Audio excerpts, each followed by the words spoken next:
All right, well, welcome to the Golden Belt Buckle podcast. There's quite a bit to talk about today, but we'll try to get it done in under 10 minutes. So I left off the story the other day because it seemed like we were all kind of repeating the same thing over and over. And there wasn't much to talk about, it didn't seem like, but some things have happened. And before we go on, if you do me a favor, if you like the content, if you could subscribe and just interact a bit, let me know what you think in the comments, just drop a comment. And with that, we'll keep on going. So his brother has now been arrested. He's being detained by ICE and he is going to be deported. He was found to be an illegal immigrant, just like his brother. And the Trump administration has paused all migrant work visas, and that probably has to do with what we're going to talk about here. So what I've done, we're starting to get bogged down in a lot of facts. So I've created a chart that I'm going to put up on the screen. I got it over here on my computer, and so you're going to see me look away. I'm looking at my computer trying to explain this chart.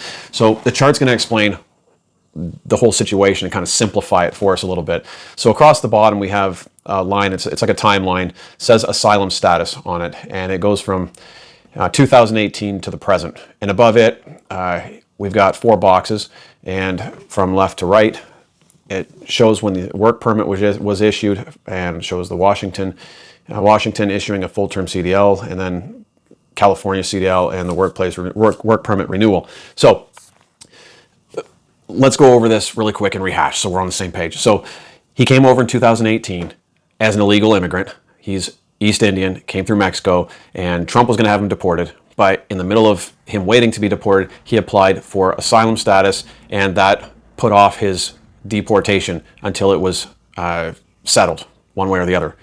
As far as I know, he is still in that applicant status several years later. So was that 7 years later? It's not decided yet. There's just too many people, right? So obviously he knew how to work the system. So he was, then when Joe Biden took office, applied for the employment authorization document, and this is meant to allow someone who is an asylum seeker to work and support themselves while they wait for a decision one way or another.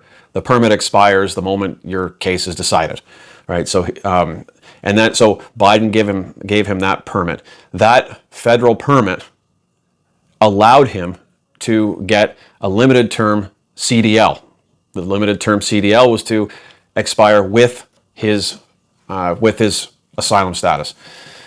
So he got that in July 2021.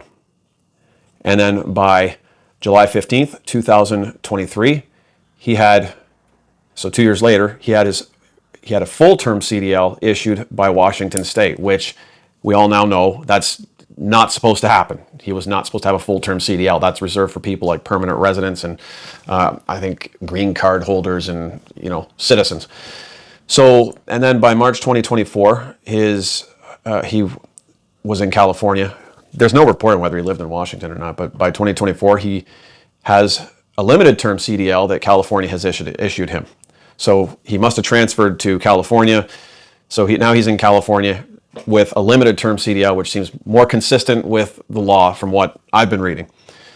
And by April 2025, he renewed his work permit. This time it was under the Trump administration. So, and this is where it gets a little bit dicey, right? Because the Trump administration is saying, if you in California hadn't given him this CDL, if you in Washington hadn't given this CDL, this accident wouldn't happen. And that's true. And then they're fighting back and they're saying, it's not our fault. If the federal government hadn't given him a work permit to begin with, then he would never have got a CDL and he would never have caused the accident. So now they're fighting with each other over this. The question that went through my mind is, okay, so if it was the Trump administration that renewed his work permit, we know that goes against what Mr. Trump is trying to accomplish. So where's the investigation going to go? That's where my mind went. And I thought at first it's going to be like, are they going to narrow it down to the very office that issued this? Are they going to narrow it down to the employee? So the sheer volume of work permits that there actually are out in the States makes it impossible. So apparently a lot of these permits, if you reapply before it expires, they automatically renew. So that's where the rub is. Is this why they have put an end to migrant work visas? I don't know, maybe that's why they did that, you know, just they got to get control of it, right? So if there's a hole in the system, Mr. Trump is going to do his best to patch that up. That's what's happening right now. So that's a contentious issue right there. And then now, when we look at let's go to this Washington CDL. Let's move off that right now. Let's just go to the Washington giving him a full-term CDL. This, in fact, we can look at California too, but we already know Washington shouldn't have given a full term. But how did he get his license to begin with, right? Because the key point is that when he had that accident in Florida, killed those 3 people, he couldn't read English. He failed the English proficiency test, answered 2 out of the 12 questions, and couldn't read signs. So we already know the guy, he's got no skills in English at all. So that becomes significant when you start looking into how he got his driver's license to begin with. So now if we reverse engineer this and try to figure out where is this investigation going to go next, or at some point, we can maybe get ahead of it. Again, this is just me just speaking, I'm just hypothetically, or I'm theorizing. Under Washington rules, you have to complete you have to go through a school, and then you have to go to the DMV. You have to complete a skills test and an English or a road test. And in Washington State, both the skills test and the road test have to be done in English.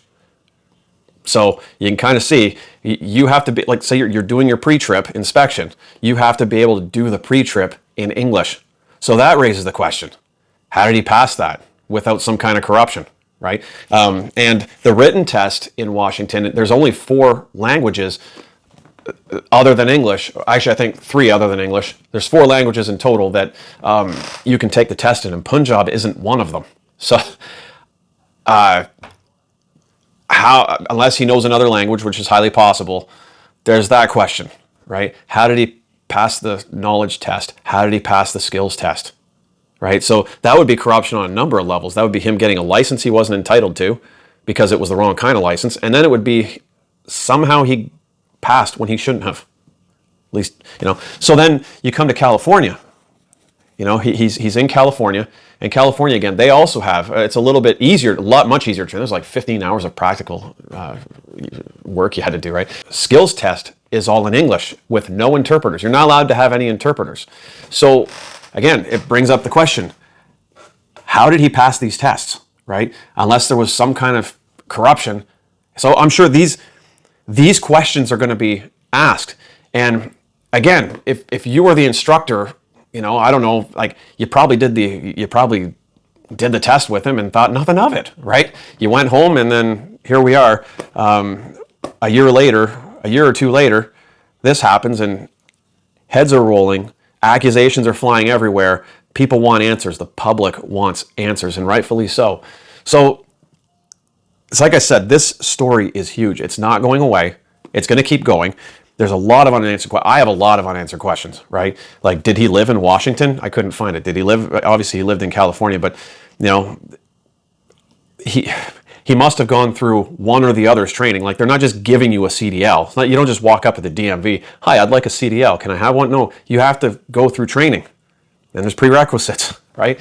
So, lots of unanswered questions still, and you know, so that's all I got today. What do I got? More questions. That's what I've got. I've got questions, you know. So anyways, till next time, keep the rubber side down. Again, like and subscribe. I have, it's like my second last video. It's got over 100,000 views. I really appreciate it. 10,000 on one of my other ones. 6,500. Like, I really appreciate the response. I really put a lot of work into my research here because I value your subscribe. Okay, I'm just a regular dude. I'm married, got 5 kids, and I enjoy nerding out on things, and I work for a living. So anyway, take care. Till next time.